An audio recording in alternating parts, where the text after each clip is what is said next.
Hello and welcome to The Print. I am Sourav Barman. It's been a little over a month since the Bihar Assembly election results were announced, in which the NDA returned to power and the India bloc suffered a resounding defeat. A lot has been written, a lot has been said over the last 1 month on what this result means. So, in this interview with Communist Party of India Marxist-Leninist Liberation General Secretary Dipankar Bhattacharya, will try to gain a little more perspective on why on what might have happened in the course of the elections. Welcome, sir. From the high of 12 seats in 2020 to 2 seats in 2025, uh, what do you think, in your really frank assessment, what went wrong for the CPI-ML? We'll come to the India bloc later. Before I come to that, you started by saying what it means. So, what the India victory means has already started becoming very clear. It means the arrival of bulldozer Raj. Bulldozer demolitions are on, mob lynching is on, and the way the chief minister is behaving publicly, everything that was being said before the election is being vindicated now. What happened? What went wrong? I think two things that happened were very clear. One is SIR. This is the first time an election has happened in India in the wake of something as invasive and as kind of surgical as SIR. And the other thing that has happened is, of course, this massive, unprecedented scale of money transfer.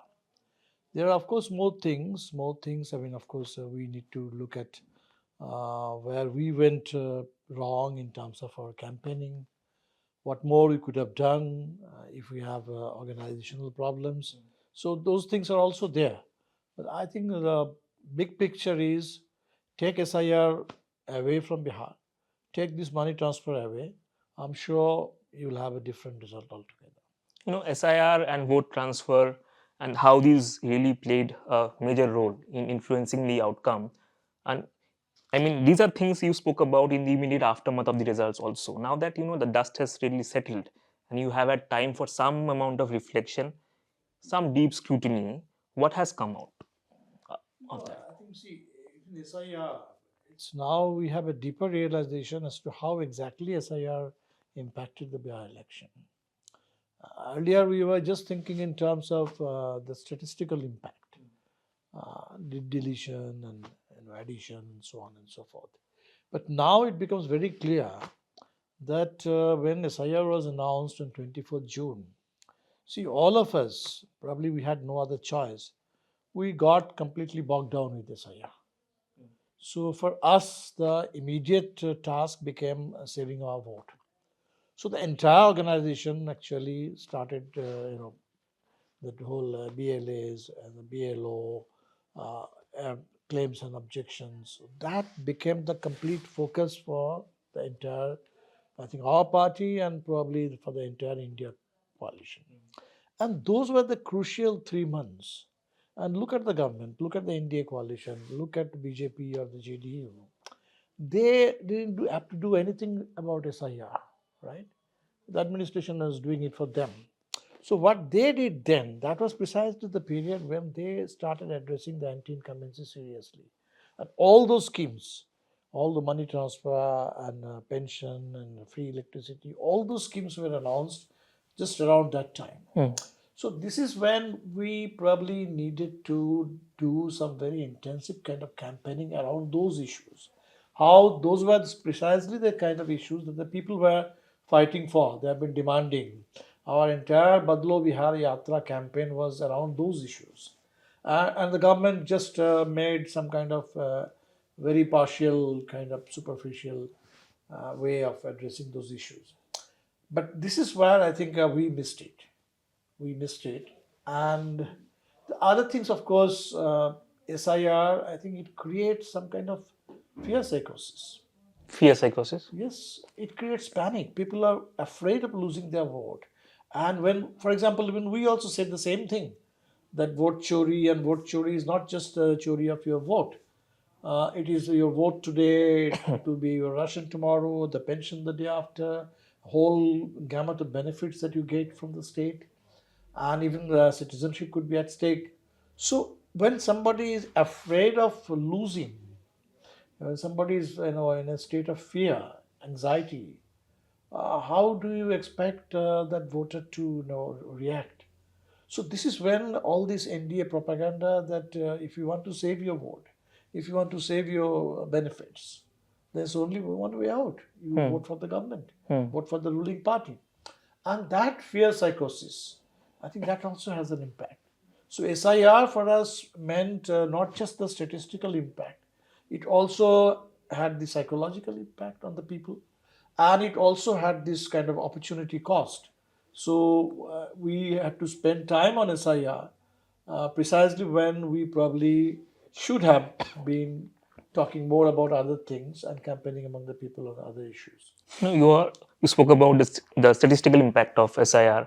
Now you are a graduate of the Indian Statistical Institute. Now, do we have real conclusive evidence in terms of numbers to prove that SIR did really help tilt the scales in favor of BJP and NDA? Well, you just have to listen to somebody like Yogi Adityanath.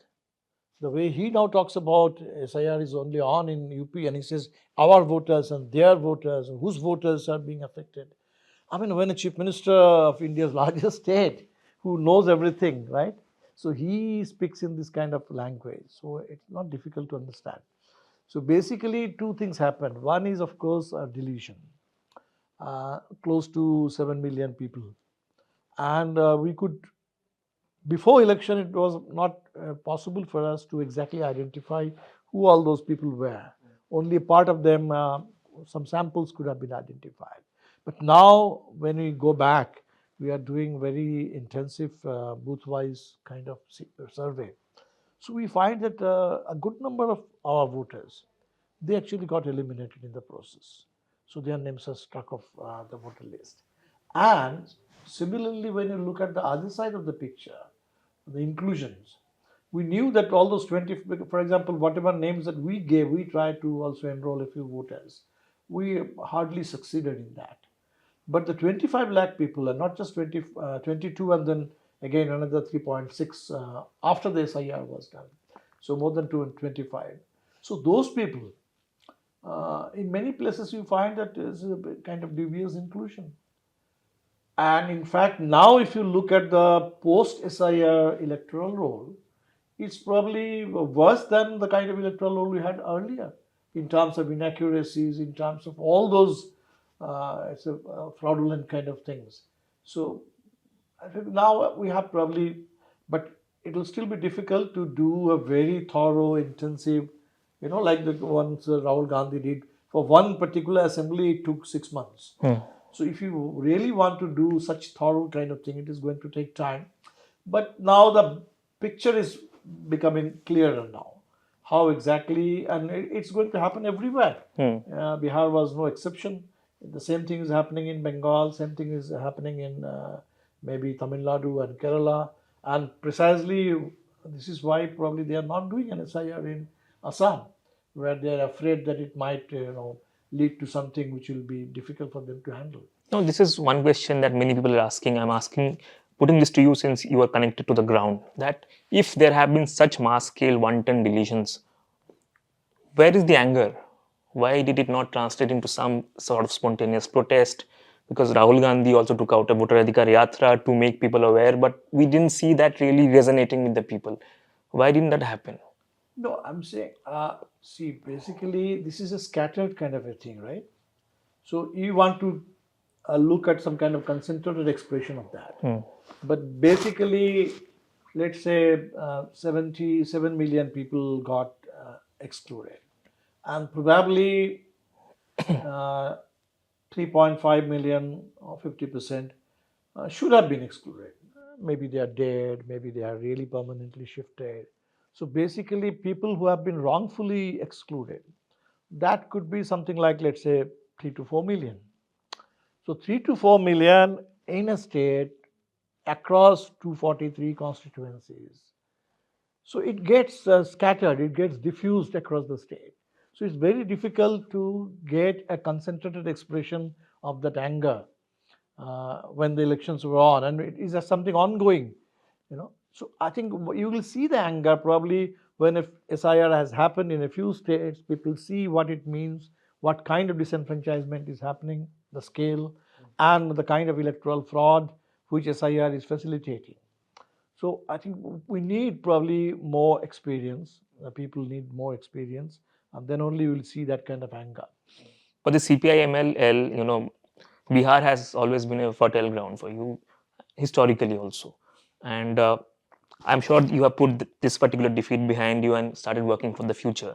What are the lessons that you will carry as you go ahead, apart from SIR deletions, politically? Uh, See, basically, only thing is that you need more intense kind of work among the people. For example, we have been talking about all these money transfer. So obviously, some people have been, affected by it. They have voted for it, the ruling party.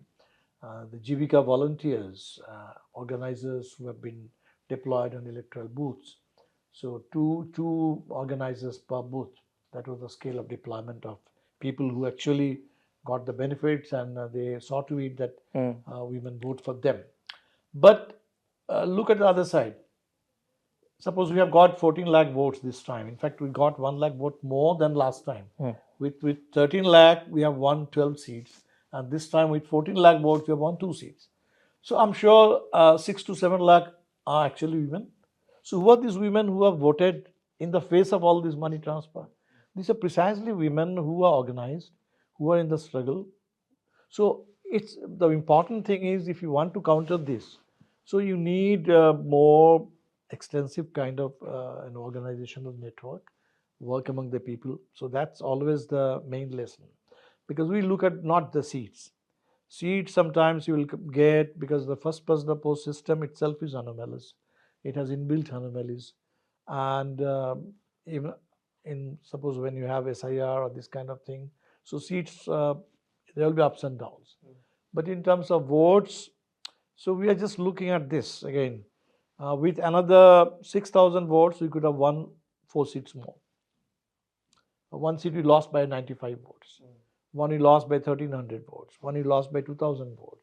So we are also looking at this. I mean, how come that we couldn't sense it while the elections were on? And if we could have sensed that it is becoming this kind of close, obviously there are other aspects to it where it is difficult for you to anticipate. There is an aspect of electoral fraud which you cannot anticipate. But even apart from that electoral fraud angle, one could see that there is a massive polarization, and probably a more alert organization, slightly more kind of, if we knew that it is becoming this close, so we could have probably won a few seats more, probably just another 1 lakh votes, and we would have retained our tally of 12. So that's where that marginal votes, which makes all the difference between victory and loss, defeat. So I think that's where, in this kind of a contest, we need to be, very much more prepared, alert, and what we call the winning instinct. Yeah. So, in one of our previous conversations, you spoke about how Bihar is poised to undergo some sort of a societal shift due to the larger presence of the BJP on the ground.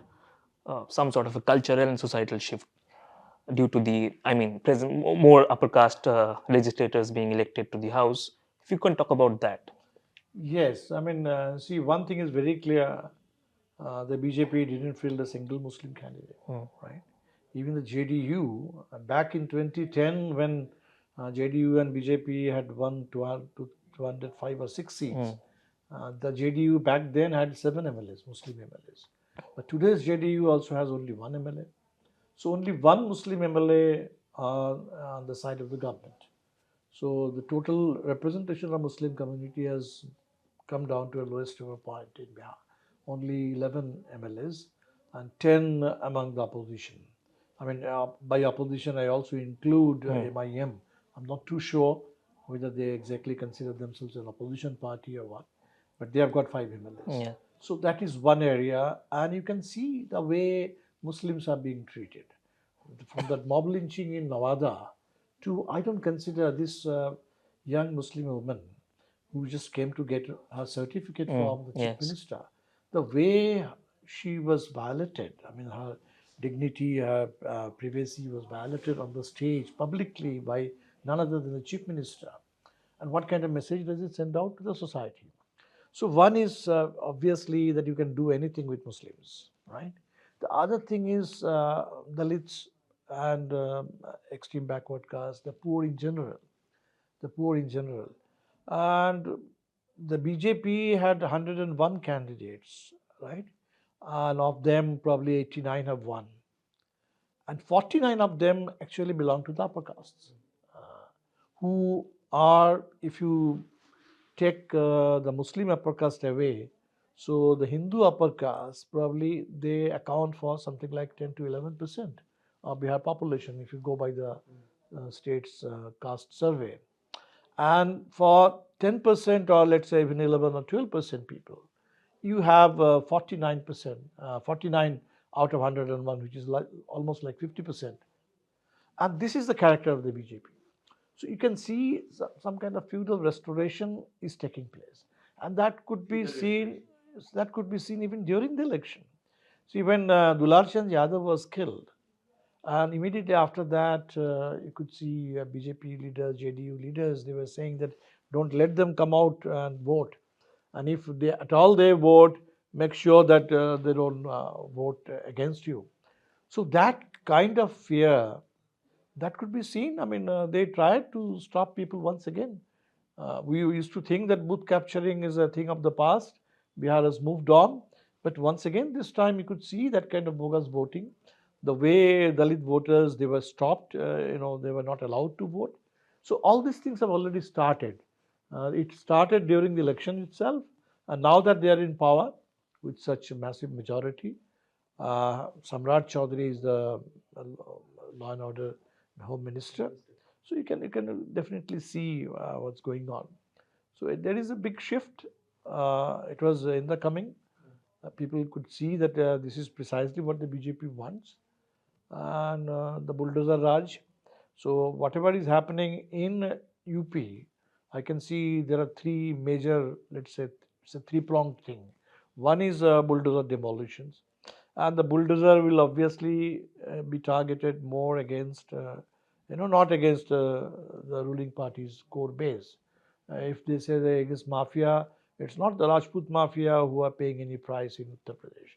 It's the other mafia. If at all there are some history cheaters, criminals, and but the point is, even if somebody is actually convicted as a for some crime, it is not for the state to punish this way. It is for the judiciary. It's an extrajudicial violence. So bulldozer. The other thing is you have see the demolition, the post demolition. You see mob lynching, and you see a very vindictive kind of state and persecution of activists, suppression of movements. So all these things have started in Bihar. And I think probably we need to fight from day one. If we allow this thing to settle down, then Bihar will be another laboratory of bulldozer Raj like UP.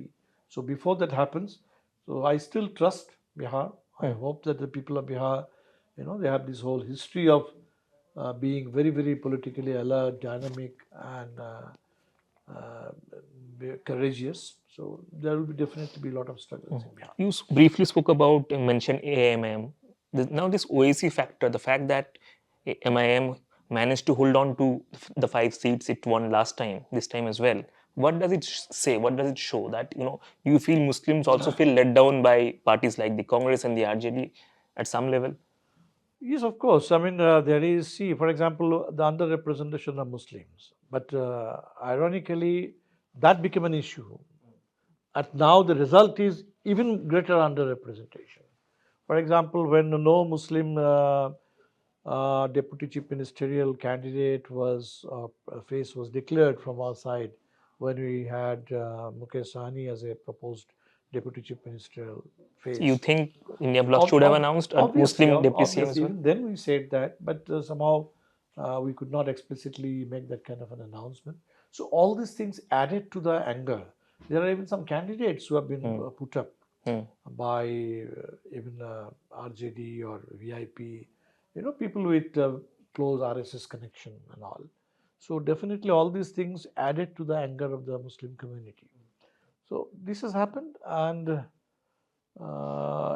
MIM, I think they have not only retained their last 5 seats, but they have, I think, got more votes this time.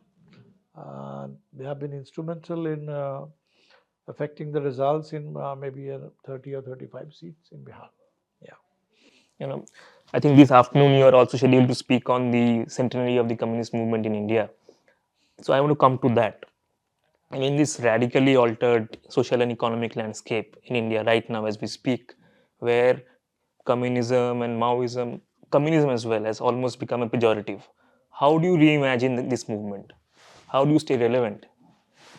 No, no, I think, see, communism may appear some kind of distant utopia for some people, but certainly democracy, rights of the people, that is something immediate. We need it. So this is how the communists, they don't fight for some kind of distant utopia only. They always fight in the present.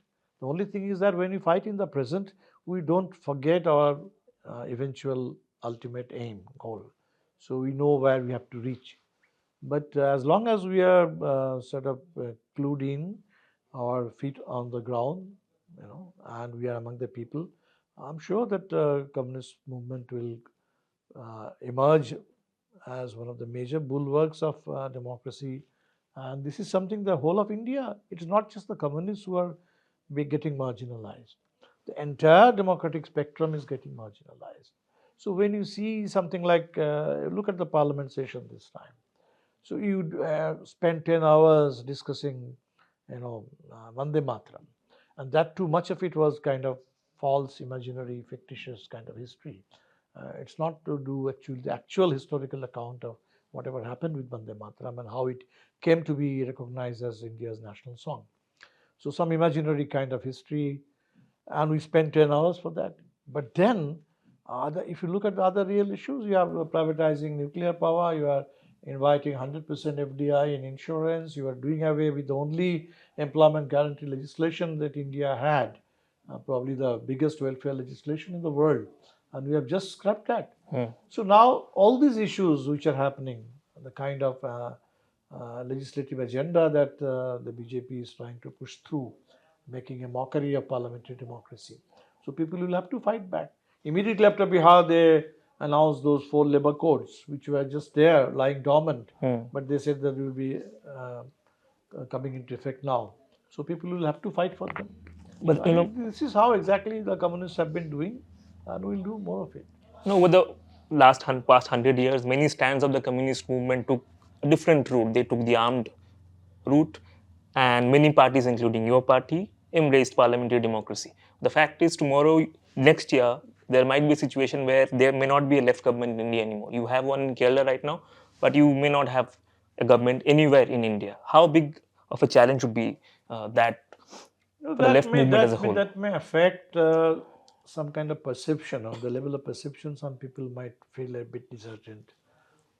But I think when the communist movement began, so I mean that was colonial India. We didn't even have freedom. So when Bhagat Singh and his generation started, they were the communist pioneers in India. So they were fighting for freedom. They were fighting for socialism in free India, right? And all these things, some victories, some governments, they just came as products of those struggles. Okay. I don't think that this is going to, I mean, obviously, communists will have to overcome. If there should not, we should not let this to demoralize the rank and file, or slow down the movement in any way. But I'm sure that we'll be able to fight back. So we have a lot of lessons to draw. With historical hindsight, one can think that things could have been different, some things could have been handled differently.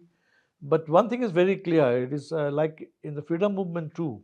Some people were more obsessed with how we win freedom. What exactly is the mode of struggle? But the freedom was much more than just for particular mode of struggle. It was what free India will be like. So likewise, in the ML movement too, or the communist movement, some people have been more focused on the particular mode of struggle. And if you have only one mode of struggle, only one way of, because India is such a diverse country. So I think the lesson that we need to learn is that the entire arena of struggle. So we'll have to be there. You will have to be with the people wherever the people are, wherever they are suffering, wherever they are oppressed, wherever they are being robbed of their democratic rights. The communists will have to be there fighting for the people and their rights, and come what may, and whatever form it may take. So this is probably another lesson that we need to take from the past 100 years experience. And obviously, when we talk about class struggle, so sometimes people just think of it only in economic terms. But class is it's a social category, and it's a very comprehensive kind of social category. So I keep saying that class is a C, but this C you can only actually pursue class struggle if you have two other C's and two G's in your practice. So by two other C's, I mean caste and culture. By two G's, I mean gender and also the generation shift. So we'll have to move with this. So a broad paradigm, comprehensive paradigm of class struggle, which speaks for the people, stands with the people, and fights for every kind of right against every oppression. Now, as we speak, there's also a major onslaught, security onslaught in the forests of central India, again the Communist Party of India Maoist, and which is many would argue is almost on its deathbed. So, what do you make of that security offensive? See, they tried to say that the security offensive is against the Maoists, but we kept saying that, well, this is, for example, if you are actually dealing with Maoists, there may be some individuals, so there are judicial ways of doing it. You don't need this kind of an extermination campaign to deal with any particular act which the state might consider unlawful. But basically, the UAPA, they are not just trying to deal with any specific act. They are trying to combat an ideology, an entire stream of protests by invoking this kind of unleashing this kind of violence. The other thing is, if you look at this, is about the people. Chhattisgarh, for example, they killed Hidma. They went to his mother. The mother made an appeal to the son to come back, and then that was propagated. And then they saw to it that the son didn't return alive. His dead body was sent home. And now you can see the kind of outpouring of grief among the Adivasis of Bastar, among the Adivasis of Chhattisgarh. So people now understand more clearly than ever that this whole anti-Maoist operation is effectively an anti-Adivasi operation. This is to free India's resources, all forests, and just hand them over to the few corporate houses. So this is part of that land acquisition, deforestation drive. And I think people will definitely protest. So Maoists have to take their own lessons about their mode of struggle. A lot of people are surrendering. So that I leave to them. But what the whole of India, the indigenous people of India, the civil society, the lessons that we need to take is that if this kind of an extrajudicial extermination campaign, if this is allowed to become the new normal of India, so that will be an end of complete democracy. And nobody, it may be not just Maoists, it may even be applied against Gandhians. And Sonam Wangchuk, he's a Gandhian. Himanshu Kumar, he was a Gandhian. Even Gandhians are being, sort of put in jail, booked under UAPA. So it's not just against Maoists, it's against the whole spectrum of ideologies that fight for democracy and for the people. But can you deal with forces politically? Can you deal with them politically if they actually believe in the ideology of violence? If they believe that power actually flows from the barrel of a gun, No, that's what I'm saying. That how do you it's deal with not. them? It's not. I mean, even the Supreme Court has said so many times. Basically, it's not just about any particular violent act. It is against. They are trying to stop the ideology and the practice of protests. films are being banned. Something like Battleship Potemkin, which is a classic, that is being banned. People, in Kashmir, you can see so many books are being banned. Newspapers are being banned. The media is facing censorship. So the attack is on the whole range of freedom, I mean, expression, ideas. So all idea and expression, where the Constitution says that you have freedom of ideas, freedom of expression. Supreme Court has so many times said that one cannot be incriminated simply because one follows ideas of Mao or ideas of Marx or ideas of Ambedkar. You cannot do that. So this is, I think, precisely where the state is crossing the line, and that threatens, endangers democracy across the board in India. So the leader of opposition, whenever he speaks, Rahul Gandhi, he he says he frames this entire battle between the BJP and the opposition in ideological terms. He clearly says it's an ideological battle, it's an ideological war. But does it really connect with the people when you frame it in these terms? No, ideological battle is, of course, one aspect. For example, the freedom movement.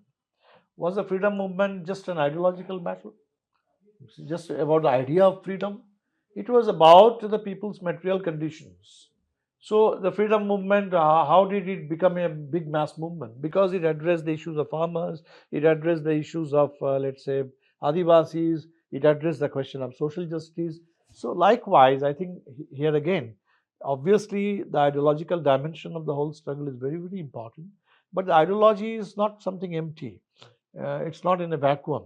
Ideology is something on the ground. And so the way the people can connect, so that they connect through their rights. So their right, let's say voting right, and I'm sure that when sometimes Rahul Gandhi will be talking about ideology, but he's also talking about voting right. He's also talking about caste census. He's also talking about against land acquisition. He's also talking about peace in Manipur. So basically, one has to address the whole gamut of issues, the question of governance, a critique of the kind of development which is being pursued, where you see more destruction than construction. You see more uh, loss of livelihood than creation of job opportunities or improvement in the people's standard of living. So all these issues are definitely important. Now, talking of Rahul Gandhi, you recently met him after the Bihar election results, and you had a long conversation, I believe. And so, what is he also convinced that this result is also a result? I mean, the outcome of SIR, uh, money transfer. These are the major issues which influence the outcome. No, I think this is what he said almost as much from the Ramlila Maidan stage. Basically, he's talking about vote chori, electoral fraud, and SIR is one particular instrument of that. There was no SIR when elections happened in Maharashtra, elections happened in Haryana. Now things are being systematized, institutionalized. And likewise, the money transfer earlier, such things would have been considered violation of model code of conduct. The election commission would have kind of stepped in. But now the election commission just turns a blind eye and allows such things to go on. So obviously, all these things which are now systematically being done by and being allowed by the election commission. So all these are aspects of electoral fraud, and definitely they had a big impact in the Bihar election. So, before I wind up, one question I must ask: the future of the India bloc, future of the opposition alliance, and many opposition leaders, including Jammu and Kashmir Chief Minister Omar Abdullah, has publicly distanced itself from the SIR campaign of the Congress. He has suggested that it's not really again connecting with the people. You think there should be some sort of a rethink in the India bloc as well on how to approach No, issues as a collective? I think India bloc is kind of need of the hour, right? India bloc didn't emerge simply because some parties thought that we should unite, because the situation demanded, and we came together. I consider it to be a work in progress.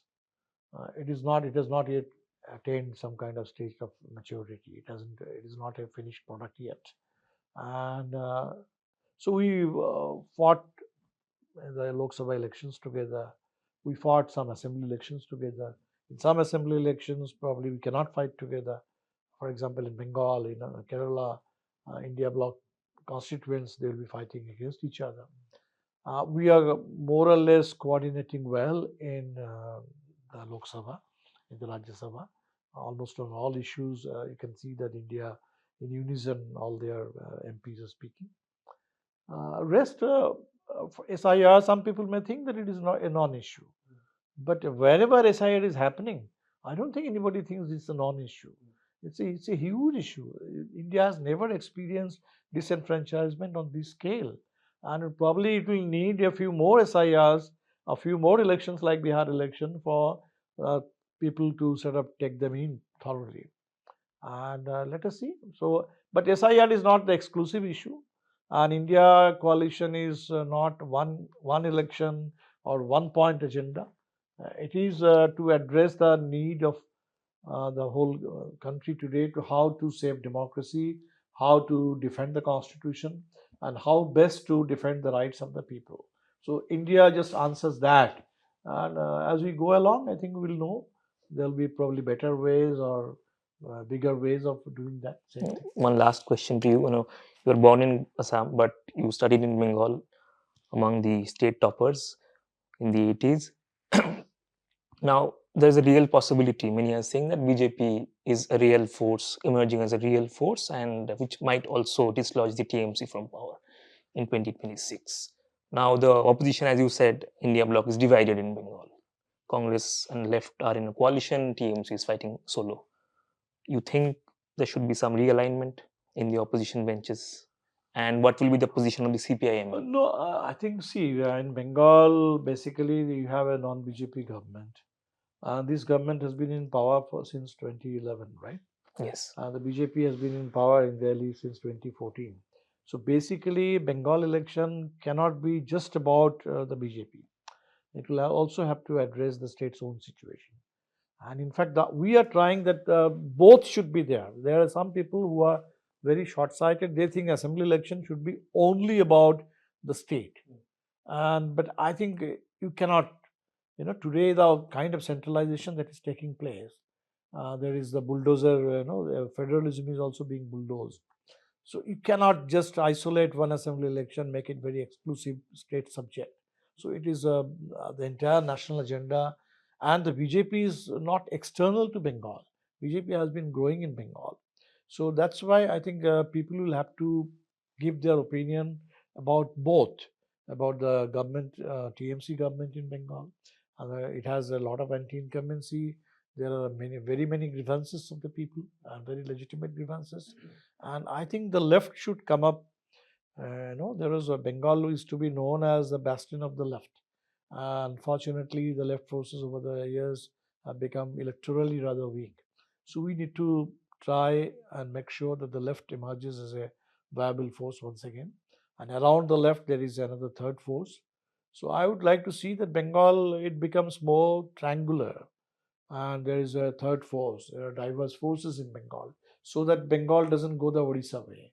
In Odisha, one fine morning, you thought the Biju Janata Dal is no longer there. It is the BJP which has taken over.